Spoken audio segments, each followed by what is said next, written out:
Në Lajme do të ndiqni ngjarje në Gjirokastër, 70 vjeçari vret me armëzjarri çiftin e bashkëshortëve. Nga 1 janari çmimi i cigareve do të rritet. Ka nisur në tregun e këmbimit valutor rënja e monedës së përbashkët euro. Edicioni informativ në televizionin Kanal 7 mundësohet nga Tetor.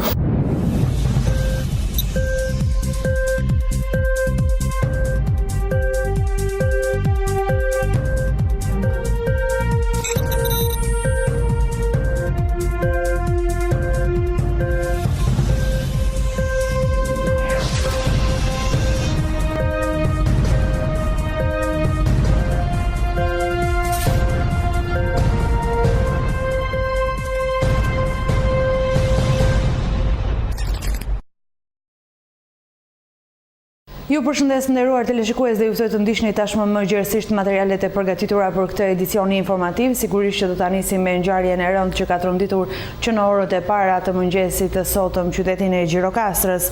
Një 70 vjeçar ka vrarë me armëzjarri çiftin e bashkëshortëve.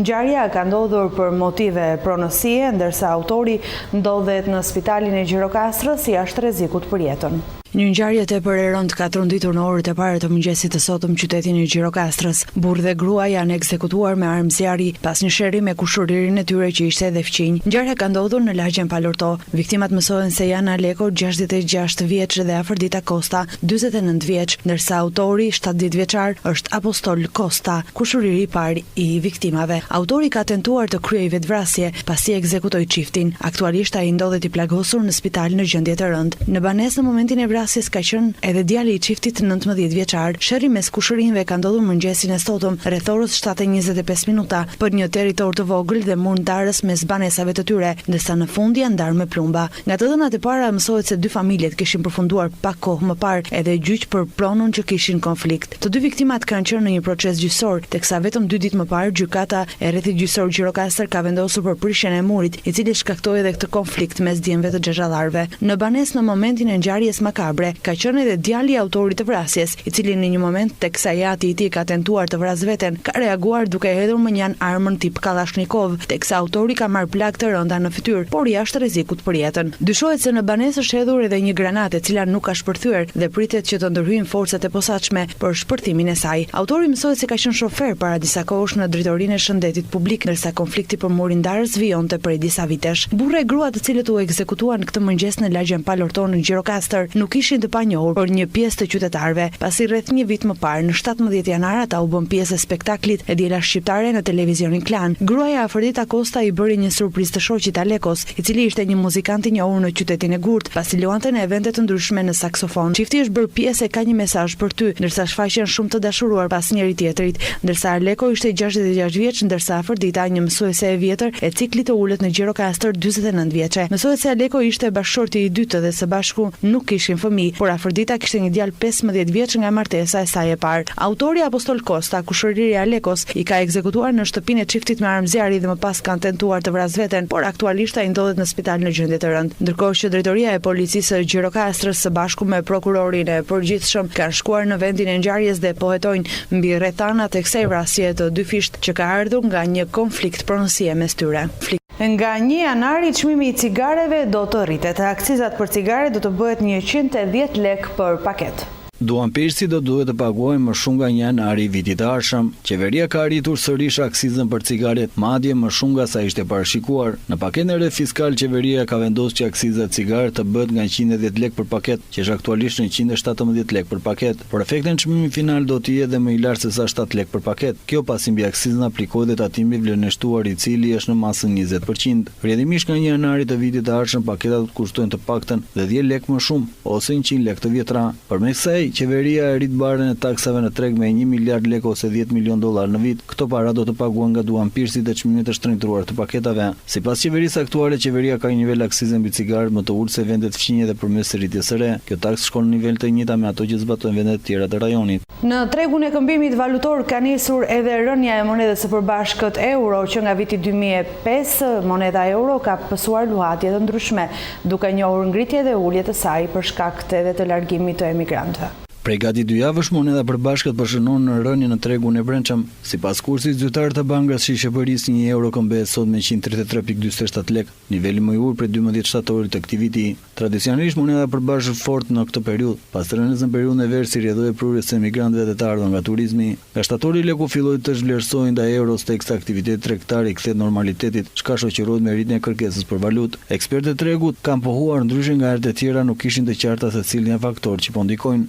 Se euro është në rënje të lehtë në bursë, sërish ajo këmbehet me rreth $1.18, duke mos qenë faktor për caktuar spësluartjen e tregut të brendshëm. Një ekspert i tregut bankar pohon se efektet kanë filluar të japin dhe procesin e deeuroizimit i njohur nga Banka e Shqipërisë në kthjellin të këtij viti, ku bankat kanë filluar të marrin tashmë masat për të orientuar klientë drejt monedës vendse dhe eurot nuk është favorizuar në transaksionet bankare, a nuk pritet që eurot të rritet më tej në muajin në vijim. Një tjetër shpjegim lidhet me konsumimin relativisht të dobët, pavarësisht se rritja ekonomike po rezulton në nivelin 4%, shifrat e Instat bëjnë të ditur se konsumi po përmirësohet me ritme të ngadalta me rreth 2%. Arsye e tretë lidhet me reaktivizimin e transportit të ashashit teksa po nxitojnë që transportojnë drejt Italisë mall që ka mbetur stok, apo dhe korit e reja që gjithsesi janë sasi shumë të ulta se një vit më parë. Një tendencë e tillë në fakt u konstatua edhe një vit më parë ku euro filloi rënjen në tetor për të zbritur deri në 134 lek në dhjetor 2016, zbrit në 134 lek, ndërsa në tetor 2015 kur kursi ishte në ndikim në faktorit tradicional euro forcua pas rënies së gushtit me rreth 140 lek. Për të rënje më pas në dhjetor, ku rritën prurjet e emigrantëve, që prej vitit 2016 euro në tregun vendas po një luhatje afër nivelit më të ulta të 9 viteve, ku faktor kryesor mbet oferta e lartë e valutës, ndërkohë vendas që ka ardhur kryesisht nga hyrjet e valutës në aktivitet të palishëm,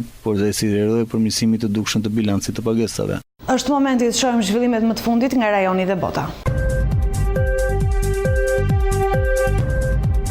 Ish presidenti amerikan George Bush u gjuhet me këpucë nga Iraken vite më parë në formë proteste për veprimet e SBA-s. Presidenti tashmë është një tjetër pikërisht Donald Trump, rrjedhimisht zonja e interesit global, si dhe sendet që hidhen kundër tij janë të tjera. Jo aq të rrezikshme sa këpucët, por nuk ka dyshim që hedhja e flamurëve rus ndaj presidentit Trump është shumë më domethënëse. Një person identifikuar si Brian Creighton ishte ai që quajti presidentin amerikan me simbolin rus duke quajtur Trumpin tradhtar. Protestuesi vetmuar arrestuat teksa Trumpi vazhdoi rrugën e tij drejt senatorëve që e prisin për të folur për taksat. Se prej disa javësh Trump ka krijuar debate të reja duke lënë disinë hije çështjen e rusizor, kjo e fundit të harrohet kaq shpejt. I Jip Kim nisi mandatin e tij të dytë si lideri i ekonomisë së dytë më të madh në botë në zotimin se të drejtojë rinimin e kombit kinez, ndërsa gjithashtu dha sinjale se kanë ndërmend të ndojnë politikën kineze për dekadat e ardhshme. President kinez paraqiti përbërjen e re të kombit qendror të byroës politike të Partisë Komuniste duke shoqëruar 6 shok mes shpërthimeve në blicet në sallonin e madh të popullit. Gjatë fjalimit të rastit, Jip Kim falenderoi anëtarët e partisë për besimin e dhënë dhe u zotua se do të justifikojë atë. Pra që ra në sy ishte kabineti i ri i përbërë vetëm nga meshkuj dhe mbi të gjitha mungesa e një pasardhësi i mundshëm të Jip Kim. Anëtarët e kabinetit janë 60 deri në 67 vjeç dhe asnjëri prej tyre nuk është i ri mjaftueshëm që të marrë frerë të vend nga presidenti aktual pas fundit të mandatit të tij të dytë në 2022 dhe më pas të syndoi për një dekadë. Sekreti që mbulon politikën kineze është kaq i madh sa që emrat e anëtarëve të rinj të komitetit u morën vesh vetëm nga ata që dolën në sallë bashkë me presidentin, bashkë me Jip Kim, edhe kryeministri Li Keqiang, anëtarë të tjerë të komitetit elit janë Li Shahao, Han Sheng, Zhao Lin, Wang Guoyang dhe Wang Huiying. Pas fjalëve të shkëmbyrura në Twitter me presidentin amerikan, senatori republikan i Tennessee Bob Corker e sulmoi ashpër Donald Trump në një intervistë për CNN në Kapitol. Ai akuzon kreun e shtëpisë së bardhë se kishte gënjur në një seri intervistës televizive. Sipas tij, Trump e kishte poshtruar SBA-n dhe kishte dobësuar pozitën e saj botërore. Ai nuk është i denjë për të qenë president amerikan, ka cënuar marrëdhëniet tona rreth botës dhe ka qenë i padobishëm për SBA-n. Mendoj se ai duhet të mbahet mend kryesisht për poshtërimin e vendit ton, tha Bob Corker. Komentet vinë me sulmet e Trumpit kundër Corker në rrjetet social Twitter. Numri 1 Washingtoni kërkoi në platformën e tij preferuar se akuzat e republikanë motivohen nga mungesa e mbështetjes për kandidimin e tij. Senatori ka njoftuar se do të rriqet pas përfundimit të mandatit me argumentin se nuk e mbështet modelin aktual legjislativ. Bob Corker, i cili ndihmon presidentin Obama të jap marrëveshjen e të mëshme të Iranit që nuk mund të rizgjidhet në Tennessee, tani ai po lufton uljen e taksave. Autoroq nga gara kur u refuzua të mbështetëse dhe tani flet keq për çdo lidhje me mua, shtoi Trump. Corker është kreu i komisionit të Senatit për marrëdhëniet me jashtë, një pozicion i rëndësishëm ky të cilin e përdori për kundërshtuar marrëveshjet bërthamore të negociuar nga administrata Obama.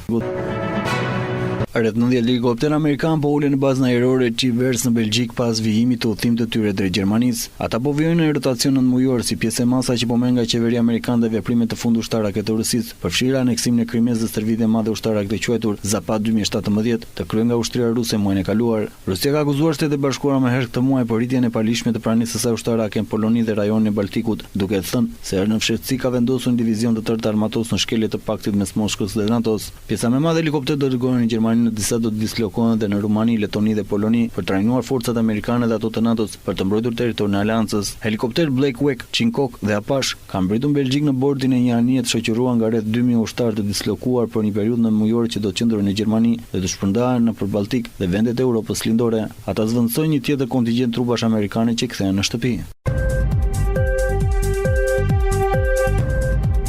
Rikthehemi me informacionet në vend. Qeveria ka bërë gati paketën e re fiskale për vitin 2018, ku ajo që bie në sy janë hotelet me 4 dhe 5 yje, të cilat për 10 vite përjashtohen nga taksat. Qeveria ka bërë gati paketën fiskale të vitit 2018, ndër ndryshimet kryesore spikasin përjashtimi i hoteleve me 4 yje dhe 5 yje nga tatimet mbi fitimin për 10 vitet e para. Gjithashtu norma e tatimit mbi fitimin për bizneset e software zbret në 5% pas 1 janarit të 2018-s nga 15% që është aktualisht. Taksimi për automjetet e luksit zgjerohet edhe për kapacitetet 6+1 nga 4+1 që është në paketën fiskale aktuale. Qeveria ka marrë në konsiderat për sektorin e turizmit duke ulur normën tatimore në 0% për 10 vitet e para fiskale për strukturat akomoduese hotele me 4 dhe 5 yje, status special. Sipas përcaktimeve të ligjit të fushës së turizmit, në fushën e prodhimit të softwareave duke reduktuar normën tatimore nga 15% në 5% si një instrument i rëndësishëm për mbajtjen e kapaciteteve intelektuale brenda vendit si një faktor kyç për zhvillimin teknologjik dhe ato ekonomik. Gjithashtu shkalla e reduktuar e tatimit mbi vlerën e shtuar 6% aplikohet për çdo furnizim shërbimi të ofruar brenda strukturave akomoduese të certifikuara hotele me 5 yje status special pas përcaktimit në legjislacionin e fushës së turizmit. Kushtet, kriteret dhe procedurat për zbatimin e kësaj pike përcaktohen me vendim të Këshillit të Ministrave. Këshilli i Ministrave ka të drejtë të caktojë një vendim për ndonjë kategori personash të tatueshëm periudhë tatimore të jetë më e gjatë se një muaj, por jo më e gjatë se një vit kalendarik. Këshilli i Ministrave ka të drejtë të caktojë me vendim për personat fizik dhe juridik të cilët ushtrojnë aktivitet në prodhimin e softwareave. Tatimi mbi fitimin është në masën 5%. Për qëllim të këtij vendimi, Këshilli i Ministrave përcakton me vendim aktivitetet që përfshihen në fushën e prodhimit të softwareave dhe procedurat për zbatimin e këtij paragrafi. Mallrat e tatueshme mbi akcizën e Republikën e Shqipërisë, bashkëngjitur ligjit për akcizën e Republikë të ndryshuar, duhan dhe nën produktet e tij, kategoria T200 cigare që përmbajnë duhan me kod nuklear 240220 dhe përshkrim cigare që përmbajnë duhan, shkalla e taksimit nga 1 janari 2018 nga 5750 lekë për 1000 copë ndryshohet dhe bëhet 5850 lekë për 1000 copë. Pas drejtorisë së përgjithshme të transportit të shërbimit rrugor, janë rreth 909 autovetura të regjistruara aktualisht me kapacitet 6+1, të cilat janë nënshtruar modifikimeve për arsye të evitimit të kësaj takse. Efekti negativ në buxhetin e shtetit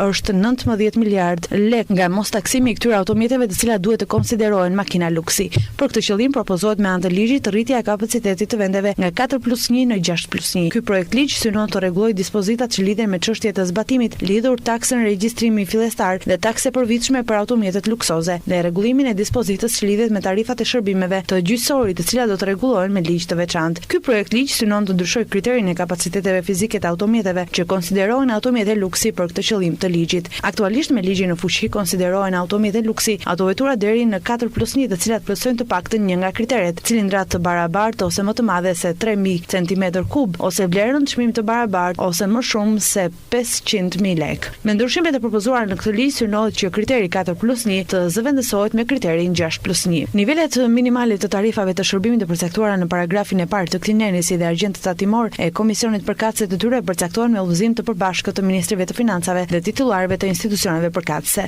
Ndërkohë, në kuadër të reformës në drejtësi, ku si prioritet ka qenë rritja e eficiencës së sistemit gjyqësor, përmirësimi i shërbimit dhe i financimit të sistemit gjyqësor, është propozuar përcaktimi me ligj të veçantë i tarifave të gjyqësorit. Në këtë kontekst, nevojitet shfuqizimi i tarifës së shërbimit për veprime e shërbimit të administratës gjyqësore, i parashikuar nga neni 11 gërmaç. Qytetarët do të paguajnë më shumë për pronat e tyre. Ky është miratimi më i fundit i qeverisë që parashikohet në projekt buxhetin e vitit 2018. Qytetarët shqiptar do të paguajnë 0 presje 0.5% të vlerës së banesave taks në buxhetin e shtetit. Ky nivel është përcaktuar në draftin e paketës fiskale për vitin 2018 dhe vlera e banesave do të përcaktohet në bazë të çmimit të referencës që miratohet nga qeveria. Sipas kësaj takse, një banesë me vlerë 100 milion do të paguajë 5.000 lekë në vit. Ndërkohë, për godinat që përdoren për aktivitete ekonomike, kjo taks është parashikuar 0.15% e vlerës. Qeveria ka vendosur që mbledhjen e kësaj takse do ta bëjë nëpërmjet agjentit tatimor, i cili do të marrë 2% të totalit të ardhurave, por ende nuk është përcaktuar se nëpërmjet cilit institucion do të realizohet arkëtimi, ndërsa është përfolur se kjo mund të bëhet nëpërmjet faturës së energjisë elektrike. Aktualisht taksa e banesës mblidhet në faturën e ujit dhe është fikse, por ndryshon në bazë të vitit të ndërtimit, para dhe pas 93-shit, si dhe në bazë të qyteteve. Shqipëria është një ndër vendet me nivelin më të ulët të mbledhjes së taksës së pronës. dhe mendohet që projekti i ri do të zbatohet fillimisht në kryeqytet, për të vijuar më pas edhe në qytetet të tjera të vendit. Do të ndalemi tani më tek sporti. Ekipi i luftëtarit vijon përgatitjet në kuadër të ndeshjes së radhës ndaj Skënderbeut, e cila konsiderohet nga trajneri i luftëtarit si një ndeshje tepër e rëndësishme por edhe e vështirë. Luftëtari Hasan Likës nuk humbet kohë për të rikthyer përgatitje për ndeshjen e radhës pas humbjes në shtëpi përballë Kukësit. Në terren të fusha sportive, fusha e vjetë e Bluzin kanë sfiduar dje kushtet e motit me shpresë për të rikthyer të rezultati pozitiv. Trajneri Lika ka kërkuar zbatimin dhe përkushtimin e tyrave përballë kundërshtarit të radhës, Skënderbeun, për të cilën të gjithnjë janë të ndërgjegjshëm se nuk do të jetë as pak e lehtë. Sikur të mos mjaftonte curia negative e luftëtarit 3 javët e fundit, mungesa e Albano Aleksit për plotësimin e numrit të kartonave të verdh, duket se do të jetë një tjetër hëdhimbje koke për stafin këtë javë. Në seancën e parë stëvritore Andi Skënderbe, trajneri Hasan Lika nuk ka nguruar testoj të tjetë në pozicionet e tyre natyrale, teksa vëmendje të posaçme ka kushtuar orientimin taktik në fushë. Të gjithë futbolluesit gjirokastrit pranishëm seancën e radhës në kushtet e shiut të dendur kanë treguar devotshmëri dhe përkushtim si në çdo seancë tjetër stërvitore për një imazh ndryshe të transmetuar nga trajneri Lika. Mbrojtje 1-1 mbulim të çdo kundërshtari, moslënie të hapësira të krijuar dhe shfrytëzimin e momentit para portës së kundërshtarit. Ky është konstatimi i seancës së dieshme stërvitore në fushën e vjetër ku të gjithë futbollistët ishin në urdhrat e Likës, me përjashtim të mbrojtjes Toledo, i cili u dëmtuar në ndeshjen e fundit me Kukësin. Grafika do të na njojë me parashikimin e motit për 3 ditët në vijim.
Gjirokastër.com, dritarja juaj e informacionit, vetëm në një faqe. Showbiz, sport, kultur, lajme politike, ekonomi, koncept i ri në gjithçka, ndryshe nga të tjerët. Gjithçka në një të vetme. Dritarja juaj e informacionit në çdo hap, kudo që të ndodheni. Gjirokastër.com. Dhe jemi gjithmonë më pranë. Me parashikimin e motit kemi ardhur në fund të edicionit informativ. Unë ju falenderoj për vëmendjen dhe kohën që na kushtuat. Ju lënë në shoqërinë e programeve tona në vijim. Bashkë mirupafshim.